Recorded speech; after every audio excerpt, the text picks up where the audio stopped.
தொடர்ந்து news and views பதில பார்க்கலாம். அடுத்ததாக விக்கிரவாண்டி தேர்தலை மையப்படுத்தி சில பிரச்சாரங்கள் மேற்கொள்ளப்பட்டு வந்தாலும் கூட அண்மையில் அந்த விக்கிரவாண்டி தேர்தல் களத்தை பயன்படுத்தக்கூடிய சில கட்சிகளுடைய வியூகம் அப்படின்றது வெவ்வேறு தளங்களில் பிரிந்திருக்கு. உதாரணத்திற்கு 2026 கூட்டணி ஆட்சி தான் அப்படின்னு பாஜக மாநில தலைவர் அண்ணாமலை சொல்றாரு. இன்னொரு பக்கம் அதிமுகவுடைய வாக்குகளை கேட்பதற்கு எங்களுக்கு உரிமை இருக்கு. என்ன காரணம் அப்படின்னா, எங்களுக்கும் அதிமுகவிற்கும் ஒரு பொது எதிரி திமுக தான் என்று பாட்டாளி மக்கள் கட்சியுடைய நிறுவனர் ராமதாஸ் சொல்றாரு.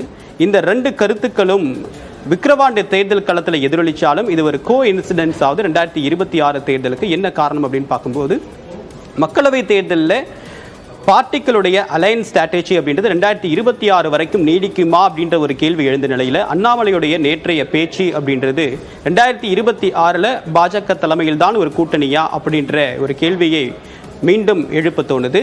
அதிமுக அதே மாதிரி ஒரு நிலைப்பாடு தான் அப்படின்ற ஒரு ஸ்டேட்டஸ் கோ இப்போ புரிஞ்சுக்க முடியுது.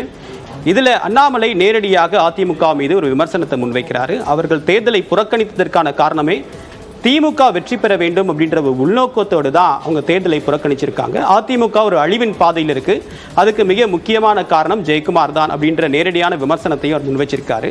ஒரு பக்கம் அண்ணாமலை அதிமுக மீது இப்படியான ஒரு விமர்சனத்தை முன்வைக்கக்கூடிய நிலையில் அதே கூட்டணியில் தேசிய ஜனநாயக கூட்டணியில் அங்கம் வகிக்கக்கூடிய பாட்டாளி மக்கள் கட்சி அதிமுகவோடு எங்களுக்கு கடந்த காலங்களில் உறவு இருந்தது, இப்போ அந்த வாக்குகளை கேட்பதற்கு எங்களுக்கு உரிமை இருக்கு, பொது எதிரி அப்படின்ற அடிப்படையில் நாங்கள் இந்த வாக்குகளை கேட்கிறோம் அப்படின்னு பாமக சொல்றாங்க.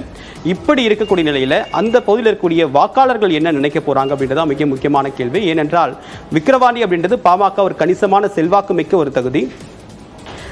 விழுப்புரம் அப்படின்றது ஏற்கனவே sitting senior minister C V Shanmugam இருக்கக்கூடிய ஒரு தொகுதி. இந்த தொகுதியில் அதிமுக தங்களுடைய செல்வாக்கை நிரூபிக்கணும் அப்படின்னு ஒரு பக்கம் முயற்சித்தாலும் கூட தங்களுடைய வாக்கு யாருக்கு போகணும் போகக்கூடாது அப்படின்றத ஸ்ட்ராட்டஜிக்கலாக திட்டமிட வேண்டிய கட்டாயத்தில் அதிமுக இருக்கு.